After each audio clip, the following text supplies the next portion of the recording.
Hi, it's Tarrant. And Stella from Meeple University. Today we are very excited for this new series, and this is Great Western Trail Argentina, which we will start with. So a lot of people asking, what are the differences between the first or the second edition? What's new in here? So we are going to answer those questions for you, hopefully. And there we have the top 10 new things in Great Western Trail Argentina. Yes. So we'll count through from 10 to 1 based on what we liked. Probably more what I liked. We had to pick one of our orders, so you may disagree with my order, but that's Yep. all right. We'll get you'll hear them all one way or another.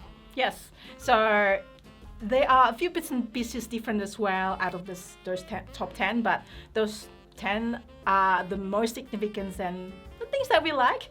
Now, we assume that you know and you have played Great Western Trail.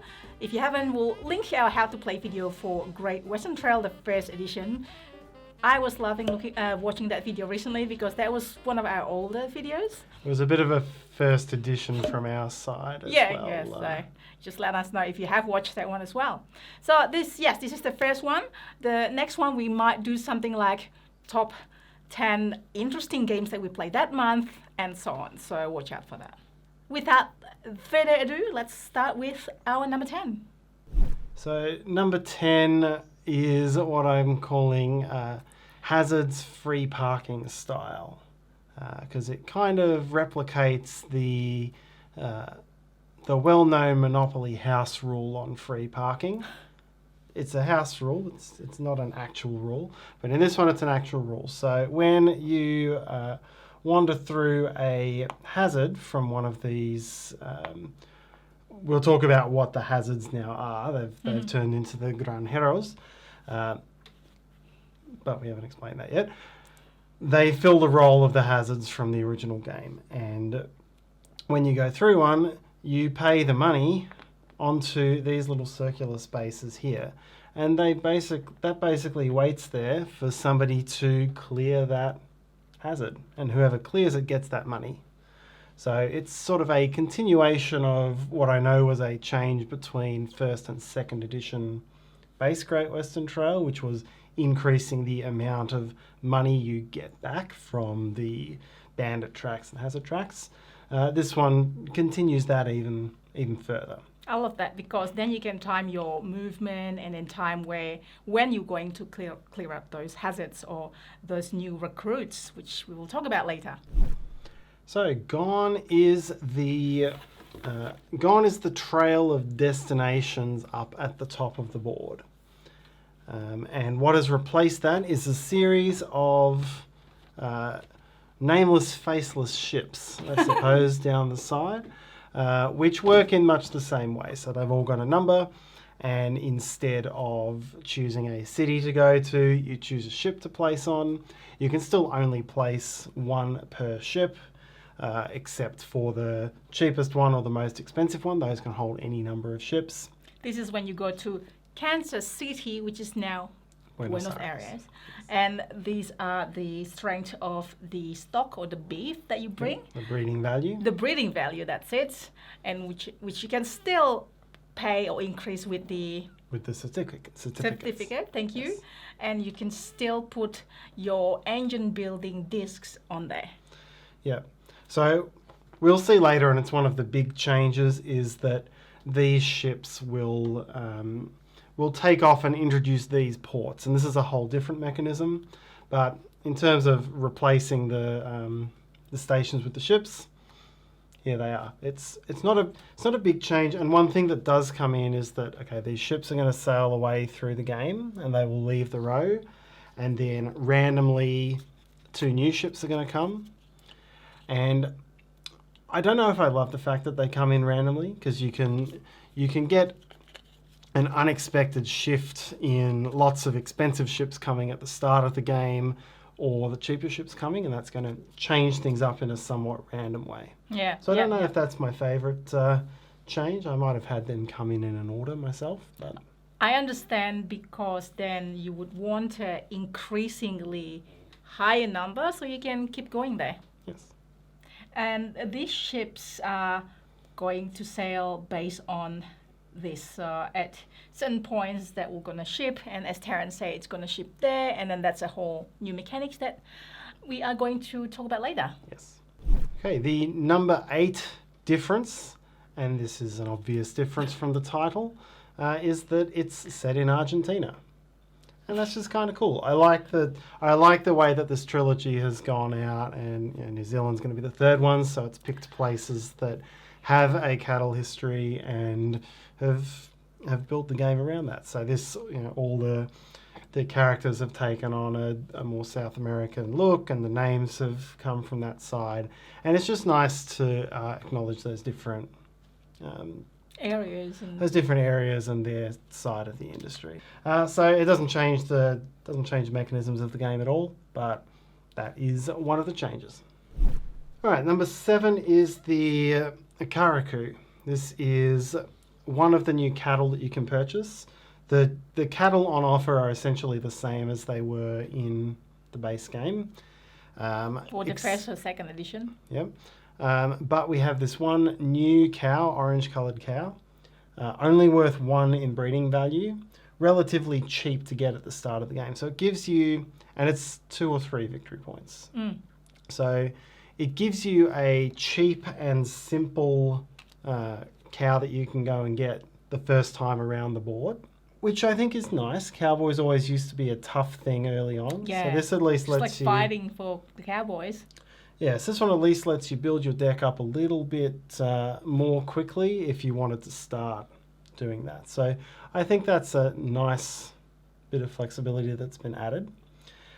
It also, we'll see shortly, this may be weak in breeding value, but it's strong in this new mechanism, strength. And that's another benefit to getting in and getting it early. It gives you a new type of engine build, which we will talk a little bit more about shortly.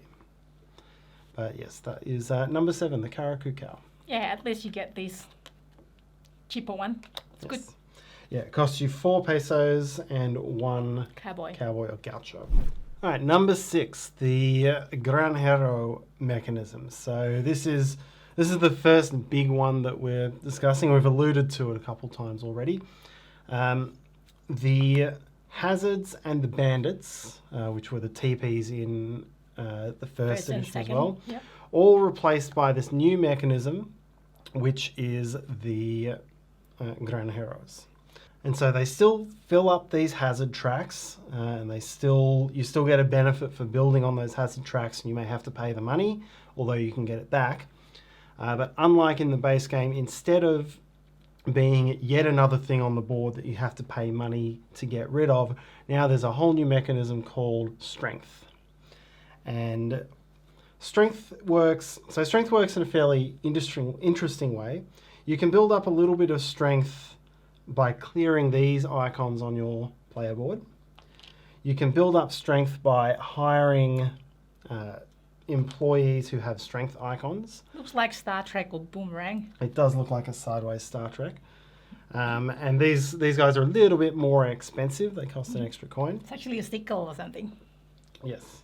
But otherwise, your major way of doing this is to discard cards from your hand and gain the strength on that cow. So essentially, you're using your workers and your cows to help these farmers. And when you exhaust your cows and use them to help these farmers, you gain exhaustion cards, which they are negative points. They choke up your hand and deck. You can take them into a cattle delivery and trash them as a benefit for holding them in hand and weakening your overall breeding value.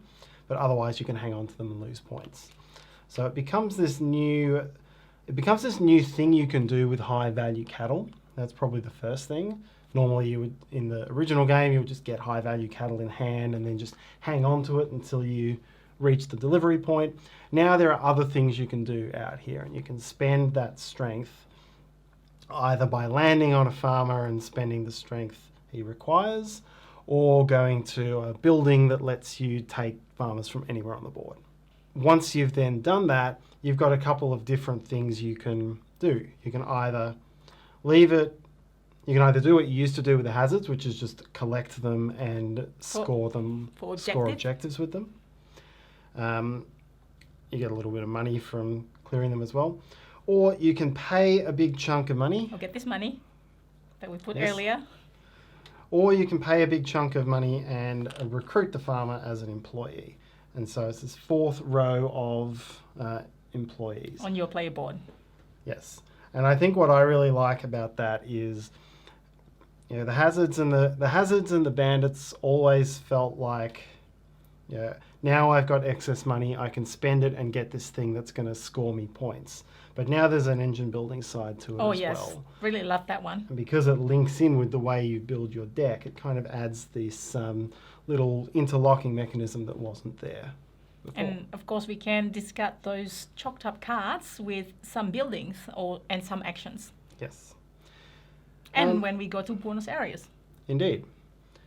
I do think the strength mechanism now makes it a lot easier to take these off the board, because, you know, the base game you were always so tight on cash. That's true. Those hazards, I always felt they stayed there through the first half of the game. Now that you can do it with strength, and you can do it with this, again, 7 strength on this orange cow that you can get first time around the board really cheaply. Let's bring back that orange cow. Is this like some sort of superhero cow of some sort? It looks pretty normal. I guess low breeding value, high strength, so it's kind of a mutt workhorse. My work, I'm joking here. It looks pretty normal, but it's a Superman cow. Yeah. Karaku. Yes. So it gives you quite a quick way of getting a lot of these off the board, which you need for the engine building. But it kind of changes that complexion, and it also, I think, you know, maybe it makes the risk spaces a little less risky to go into. There's a few things there. I do enjoy those options as well, not just put it out for objectives. More motivation to clear them up, more actions to do it, and you can just do the engine build, as Tarrant say, because there are other buildings that give you, this is another thing that we have to talk about, is the grain, the new currency. Yeah. So that actually affects it. That's coming. Yeah. So that affects that too for engine building. Yes. Number 5. This game is shorter. Shorter by turns or loops anyway. Yes. I don't know if it feels shorter when you're trying to interpret the new things that come in, but there's 1 fewer row on this track, and the end game marker starts 1 row further down. It means you've got more choice of employees at the very start of the game, which is nice. But it also, what I found with the shorter game and the fewer times around is it became much more critical to get that extra delivery and to really time your movement around the board. There have been a lot of times where I've tried to race ahead to do that extra lap from you, because I know that proportionally it's a bigger impact in this shorter game. I feel like it's very tight in that way, tighter in that way, but you can get more money with the sale action things, which we haven't really talked about. But look at these, you want to have more cards to have better quality stock, and the black one that you can unlock doesn't start until there, so you have to move pretty far away. Yep. And then this one also, you have to have strength of 9. Yes. So that's very good. Yep. Yeah, it takes just that little bit later in the game to get the really good upgrades. But it really, it's always been a game with that snowball towards the end. Yes, and totally. With it being tighter, it feels even more so that way. Did we tell you that we love this game? I don't think we have. We love this game because that's why we're doing it. We played the first one, and then this is the second one, and then this is the third one, the Argentina, and cannot wait for New Zealand. Okay, next. Number 4. So this is something that I guess it's a little more subtle from an introduction to the game, but the 3 old hazard tracks are replaced with the farmer tracks in a pretty typical way. But then there's a 4th farmer track that interweaves with the buildings in a much more direct way. So there's 7 potential places for the yellow coloured farmers, and they all come out of the C bag, I believe. So plenty of them can come out. And what it means is that if those are allowed to build up, then you've got a very expensive path to get through these last couple of buildings, particularly if there's important buildings here, or if you've chosen to build in the risk spots up here. So that adds this whole extra complexion to the placement game. And I mean, we're not experts at Great Western Trail. We don't play it competitively, and I know competitive players can pick optimals between any of these building locations. For kind of more casual players, I think that adds a more direct way of getting disruptions and hazards and slowing other players down on the board, rather than just because in the original game all you could do is build your own buildings and that would slow everyone down a little bit. Now you can fill the top of the board with farmers, and that gives you this other way of slowing players down, and I really like that. I do like that as well. You give chance to have more these workers out, but we are going to talk about this maybe shortcut for it. That's still coming. Yes, that's its own mechanism, which we'll come to. I almost said it. Tarrant just kicked me under the table. So that is it. Next, number 3. Number 3 is our new currency, or maybe even our other new currency, because strength is kind of a currency. Yeah, yes. But this is another one, so it's the grain mechanism. We've gone from a game that really just had breeding value and money to one that has breeding value, money, strength, and grain. You know what it's I like? The opposite way of Terra Mystica to Terra Nova. That's right. You know what I like about this grain? It's not something that you need to feed your workers. All right, keep going, Tarrant. So grain, in effect, grain replaces. You have to pay grain to put a disc on a ship, and if you can't pay the grain, then you have to pay some of your profits from that delivery. So it's replaced what used to happen with the train. It's kind of divorced the train from the delivery part of the game, which gives the train a different purpose. And I like that it doesn't feel like a big change, but it's essentially completely taken two interwoven mechanisms from the first game and just pulled them apart. Yeah, and then one's with the grain. So that side of it is quite good. The grain, how you get it, so you can get it really efficiently if you get a lot of these farmers on your employee board. Which I alluded earlier. Yep. Or you can get it in an inefficient way, mostly by these auxiliary actions. So there's a new auxiliary action to buy grain, but it's a slow way to do it. Grain becomes... So I say, where it replaces the railway mechanism is that you lose some of your profits, but then grain is also critical for the port mechanism, which is a big potential source of points, which is coming later, and you can't substitute for money there. So you've got one mechanism where you can substitute for money and one where you can't. And I just really like the way that has... that comes into the game and gives you these different options. There are different buildings that will let you gain or sell grain as well for different effects, so you can use it in a flexible way. Like this one, if you build your building in the grain space, it's like the forest space in the first one, yeah? Yeah, that's true. We didn't even make our top 10, but the forest combo buildings are replaced with grain combo buildings, and there's one side of it that gives you grain that way. There's one side of it that gives you money. Yes. So, yeah. Grain is new. Grain is good. Grain of salt. Just grain. Grain of wheat. Grain of wheat. We're up to number 2, which is kind of like all connected, especially number 5. It links up a bit with numbers 5 and 4. So yes, this is... 4. We just said that the railway is no longer related to deliveries. And slowing down with putting the workers there? Yeah, so it's like, what's left with the railway station? Is it all just stations and station masters? No, what we've got now is a way of shortening your loop. Journey, yeah. So we spoke about how you could fully choke up this with farmers and make it a really slow route to the end.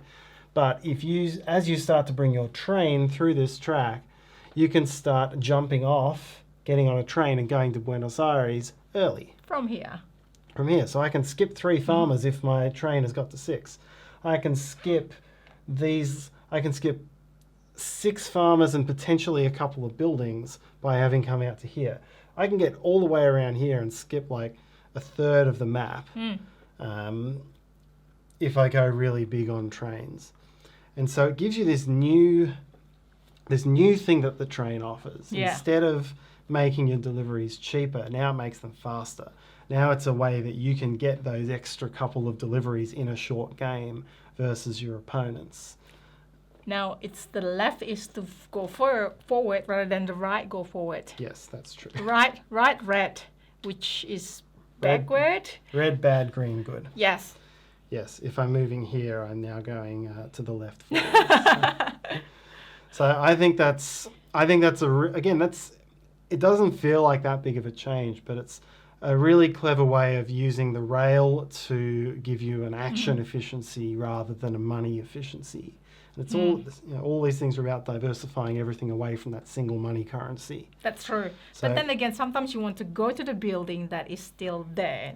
Yes, you have to, if you are doing this, you have to plan your strategy around not visiting The building in space H. And at the moment I've placed engineering. It's not the first recommended ones, but yeah, you're likely to lose one of your move your engine spaces. But there's this one as well, which there is a second acts the one. same. So yeah, if you're going to go big on that, you've then got to rely on not doing anything with that particular building. So I really like the different spin that puts on it. So do I. Just shortcut. Just get there. I do find that in the first and second edition, I feel like I want to go to all buildings. Oh, I need this one. I need to get money. I need to forward my train and so on. But then I also need to go to Kansas City. So at the start of the game, near the start of the game, I want to go to every building to kind of like engine build or get resources and then get Kansas City. I thought, okay, next time I will shortcut. I will just jump ahead 3 steps to Kansas City. But the next time comes in, more building appears. So that has not happened. So this actually helps me to just jump straight ahead and then get to Buenos Aires. We're probably just revealing our horrible strategy here. I can't This imagine. is not a strategy. I can't guide. imagine how substantially a competitive Great Western Trail player would wipe the floor with us. Yes, I We'd definitely be do like, not. ooh, this building looks fun. And they've done 3 laps and just efficiently and destroyed us. I do feel like once I play this game, however short or long it is, I almost want to immediately get to it again. Oh, I should have done it. I should have done this. I could have done this. Whether I'm winning or losing, usually losing, Tarrant's the winner, or maybe our other friend's the winner. But this is one of those that feels so good, feels really great engine building, and you just want to jump right to it again after you finish. Okay, and number 1, conspicuous by having not been mentioned, is the new port mechanism. So what is going on here? When you make a delivery to a boat, Basically, when you go here, step by step, Yep. and then when you make a delivery to a boat, it goes to there. When the marker passes the correct colour of anchor, your boat is going to sail away and deposit your disc over on the matching port. so it's the anchor's color. Yes. And you start with 1 disc over there for the start of the game as well. Then every time you make a delivery, so the number of times you can do this action is driven by the number of deliveries you make, which then again gives, it comes back to these shortcuts and speeds and all this sort of thing. You can pay an amount of grain based on the quadrant of where you are to move your disc out here and get either a big influx of money or points. So the Le Havre board, which is the first one in play, we've got, there's little influxes of money, and there's big influxes of money. You can pay 6 grain early on to get $12 and 12 pesos and 3 points. So if you go early on farmers and get a whole lot of grain, you can get this big cash influx quite quickly. You can leave your disc there for measly 2. No, depends where you are. 0, 2, or 5. Yep, the discs can stay there. Then as you go to Rotterdam, the costs and the benefits increase. And then Liverpool, huge points on offer in Liverpool. So this one here is 20 points. You can't even hold this side if you go there on the most expensive ship. Gives you a grain discount, and that's actually one of the only ways to get 9 grain to spend on it for these 20 points. You can only hold 8 grain. Yep. So I'm covering up, there are some in the middle here as well. This will depend on your player count, how many of these are covered or uncovered. I think what I like the most about this is that you can't stack discs on these. These are first come, first serve. And that was always what basic Great Western Trail was lacking for me, was for something that was really competitive, a big competitive race. Yeah. And so this has it, and it brings in this really sensitive timing type of thing. Like, you've got to be really careful, and I know you've always had to kind of be careful about being the one who gives players the best new set of cattle.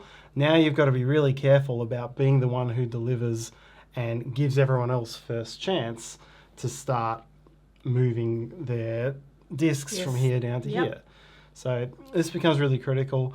The purple ones, which are where you get most of your Liverpool points, is so close to the end of the game. And again, timing is critical, and you want to be fast or have your train bypass so that you can get those quickly, ones down and move them from the lower scoring ones to the higher scoring ones. It's not cheap. Definitely it's not cheap. 15. You have to pay grain there as well. So you probably need to have, you would need to have grain there somewhere. Yep. So you can't substitute money for grain here. So yeah, but this one you can use money, 8 money. Yep. So the first time around, I found myself just stopping and doing a lot of double auxiliary actions just to get grains so that I could move into one of the high-scoring south boxes. Because the objectives now have north, south, east, west quadrants that relate to this, which is nice. Yeah, you didn't have lots of these workers, so that's not how you generate grain at the time. Another thing that I really like about this is there's a couple of ways to bypass this side of things and get your discs over here without having great cattle and without having great timing here. Right. So these couple of farmer bonuses just let you put a disc straight over there. That's awesome. And there's a couple of buildings as well that just let you put a disc straight over there. So here again, there's lots of different ways. It feels more generalized than the original game, which felt a little bit more specialized. Yeah. There's 2 sides to this board as well. So this is just money and points. But if you flip it over, there's some other sundry goodies here. Ooh. Moving a train, picking up a certain cattle, things like that. So for me, this is the best thing that the new game adds, and it really makes the timing of things really precise. I like it. So in summary, those are all the 10 new things that we love from 10 to 1. Of course, there are a few other things as well that came already from the 2nd edition. Things like this token here. I love this, the introduction of this token. So you can draw 2 and discard 2, especially when later on in the game you really need that really good stock, or when you have really bad card. You could still draw bad, but you can just use that. It's a good little luck hedge, and this was first introduced with Rails to the North. Just a second. First introduced with Edition 1's Rails to the North, and then it became part of the base of the second edition. Game. There you go. We got all 3. So, would you still play these two now that we got Argentina? I would probably prefer Argentina, but I think because there's 3 or 4 new and tricky interlocking mechanisms, I might still start players off on basic Great Western Trail. Yeah. And this game, by the way, plays 1 to 4 players. There is now a solo mode with the 2nd edition. Argentina is also 1 to 4 with the solo mode. Still the lovely, approachable and sweet Alexander Fista.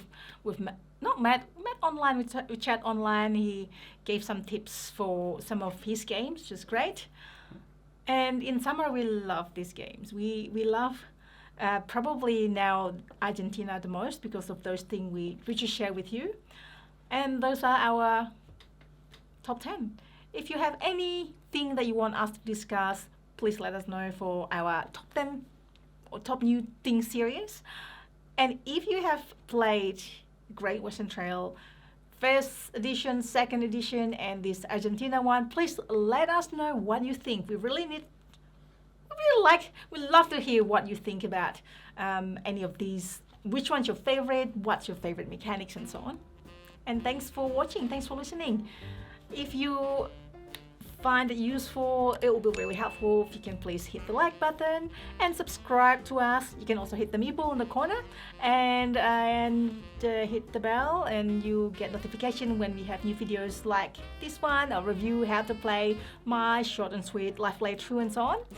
I'm also on Instagram. Hopefully we find each other there, and thank you so much for watching. See you next time.